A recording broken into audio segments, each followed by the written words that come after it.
আসসালামু আলাইকুম। কেমন আছেন সবাই? প্রিয় দর্শক, বাংলাদেশের রাজনীতির মাঠ খুবই গরম। আপনারা লক্ষ্য করছেন চারিদিকে একটি নির্বাচনী হাওয়া, কিন্তু এই নির্বাচনের মাঠে আসলে কারা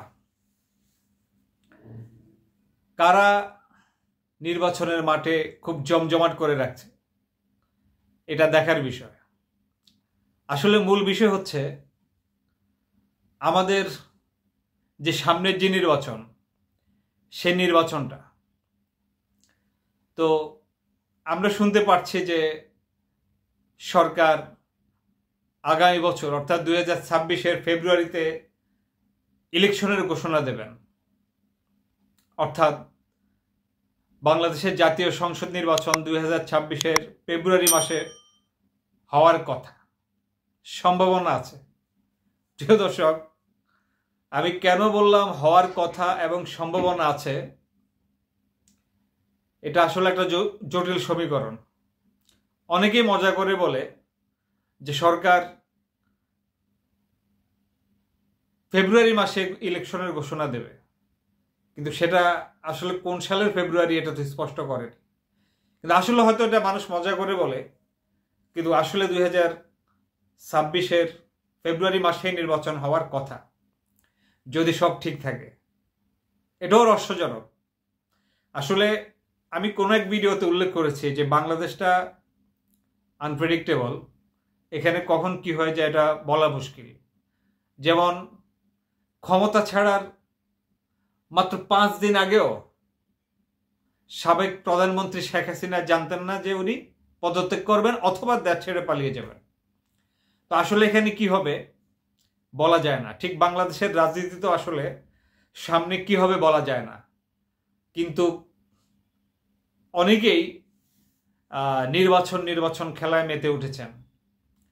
তো আমরা লক্ষ্য করলাম যে এই নির্বাচনী খেলায় আমরা এখন পর্যন্ত 3টা দলকে মাঠে দেখতে পাচ্ছি: বিএনপি, বাংলাদেশ জামাত ইসলাম এবং এনসিপি।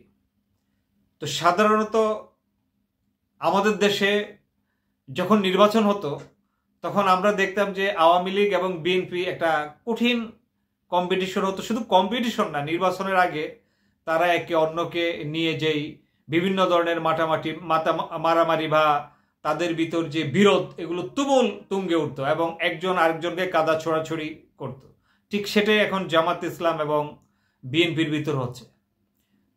তো আসলে আমি জানি না, যদি এরকম আসলে চলতে থাকে তো সেটার সুযোগ কিন্তু অন্যরা নিতে পারে। তো আমি এই ক্ষেত্রে যারা নির্বাচন করছেন তাদেরকে বলবো যে সামনের নির্বাচন ইনশাল্লাহ আশা করি ইউনূস সরকার সুষ্ঠুই করবেন। আর যদি সুষ্ঠু হয় সে নির্বাচন সবার মেনে নেওয়াই ভালো, যেহেতু একটি গণতান্ত্রিক পন্থায় গণতান্ত্রিক পদ্ধতিতে ইলেকশন হতে যাচ্ছে। কিন্তু আমরা লক্ষ্য করলাম যে ইলেকশনের আগেই রাজনীতির মাঠ উত্তপ্ত হয়ে উঠছে। এই মাঠে কাউকে ছাড় দিতে রাজি নয়, বিশেষ করে দুটি দল, বাংলাদেশ জাতীয়তাবাদী দল বিএনপি এবং বাংলাদেশ জামাত ইসলামের ভিতর আমরা গত পরশু সম্ভবত লক্ষ্য করলাম যে একটি ভয়াবহ সংঘাত হয়েছে। তো সেখানে অনেকে আহত হয়েছে, জামাত ইসলামের অনেকেই। তো এখানে যতই দিন যাবে ততই পরিস্থিতি উত্তপ্ত হয়ে যাবে, কারণ আমাদের দেশে আসলে নির্বাচন মেনে না নেওয়ার একটা প্রবণতা আছে। তো আগেই অনেকে হয়তো অনেক কিছু আঁচ করতে পারে বা বুঝতে পারে, বা অনেকেই চাইবে যে নানান ধরনের প্রবলেম তৈরি করে তাদের সুবিধা নেওয়ার জন্য। তো আসলে আমি আগেই বলছি, এই কথা সবসময় বলি, সব ভিডিওতে উল্লেখ করি যে মানে আমার হয়তো হাসির মাধ্যমে আপনারা কি বুঝতে পারছেন জানি না, তবে অনেক কিছু আনপ্রেডিক্টেবল। আসলে সামনে কিছুই বলা যাচ্ছে না। নির্বাচন হতেও পারে, নাও হতে পারে, পিছিয়েও যেতে পারে, আবার যথাসময় হতে পারে। সব কিছু সৃষ্টিকর্তা জানে। আসলে আমরা কিছুই জানি না, ঠিক আছে? তো যারা নির্বাচনের সাথে আছেন ভাই, একটু সংযুক্ত হয়েন, বেশি অসংযুক্ত হয়েন না, কারণ কখন কি হয়ে যায় এটা বলা মুশকিল। তাই সামনের যে নির্বাচন, সেই নির্বাচনকে কেন্দ্র করে সবাই তার নিজ দলকে যে সাপোর্ট করছেন, সমর্থন করছেন, সেটা নিজেদের মধ্যে রাখেন। অন্যদের সাথে গিয়ে গায়ে পড়ে বা মারামারি বা অন্য কোনো কিছুর পর্যায়ে না যাওয়াটাই ভালো। কারণ আমি আগেই বলছি যে পরিস্থিতি আসলে কোন দিকে যাচ্ছে, কোন দিকে যাবে, এটা একদিন আগেও বলা কিন্তু মুশকিল। তাই যারা ইলেকশনের মাঠে লড়ছেন, আপনারা এই হিসাবটা করবেন, কারণ আমাদের দেশের রাজনীতি সহ অনেক কিছুই কিন্তু আমাদের দেশ থেকে নিয়ন্ত্রণ হয় না।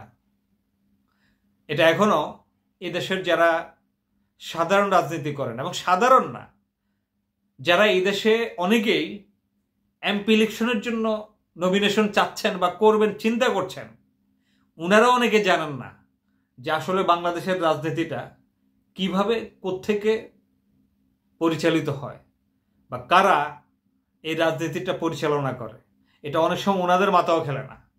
কারণ আসলে অনেকেই রাজনীতি করছেন, অনেকে চিন্তা করেন আমার অর্থ আছে, পয়সা আছে, তো আমি ভোটে দাঁড়াবো, ইলেকশন করবো, এর বাইরে আর কিচ্ছু না। রাজনৈতিক যে একটা জ্ঞান, সেটা লোকাল রাজনীতি হোক, জিও পলিটিক্স হোক বা ইন্টারন্যাশনাল পলিটিক্স হোক, এগুলো মূল্য তো তাদের কাছে কিছুই নেই। তাদের একটাই হিসাব, এমপি হব। তো যা হোক, এমপি হন আপনি, সেটা ঠিক আছে, কিন্তু রাজনীতির হিসাব নিকাশ বড় জটিল।